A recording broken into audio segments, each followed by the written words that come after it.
Ces lieux codifiés, ces iconographies, ces images nous forment, agissent sur nous, inconsciemment quelquefois.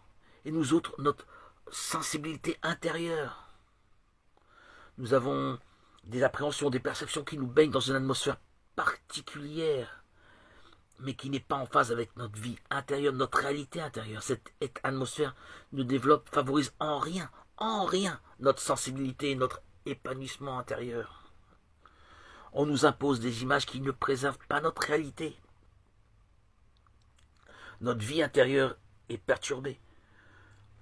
Je suis pour ma part en faveur de ces bâtiments flamboyants, pas en faveur de ces bâtiments qui ne correspondent pas à notre Seigneur Jésus, qui lui s'est fait pauvre, détaché de la matérialité, que ces églises se sont emparées, en les habillant de peinture, de dorure, d'esthétisme abusif, artistique, clinquant, et statues à profusion.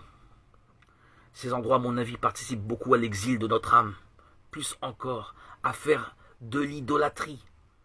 J'ai vu des gens dans une émission religieuse, que je ne nommerai pas, des hommes et femmes caresser, embrasser des statues qui représentaient des saints. Que Dieu, dans sa grande bonté, m'écarte de tous ces milieux qui peuvent être toxiques, éteindre mon zèle, ma foi en Christ, pure, simple, sincère, loin de toutes ces ambiguïtés.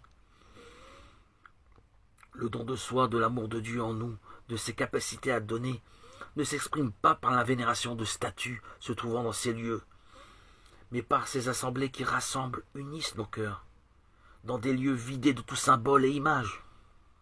Voici, ceci est ma foi, ceci est ma joie. Je remercie le Seigneur Jésus de m'avoir permis de connaître les disciples de l'Assemblée de Montréal, par qui j'ai eu la joie d'être baptisé, et plus encore à connaître la sainte doctrine.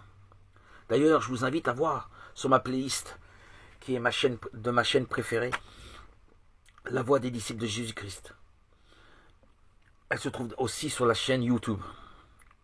Que Dieu leur donne toujours de faire de nouveaux disciples. Pour ma part, je suis très heureux, honoré de connaître la sainte doctrine de Dieu.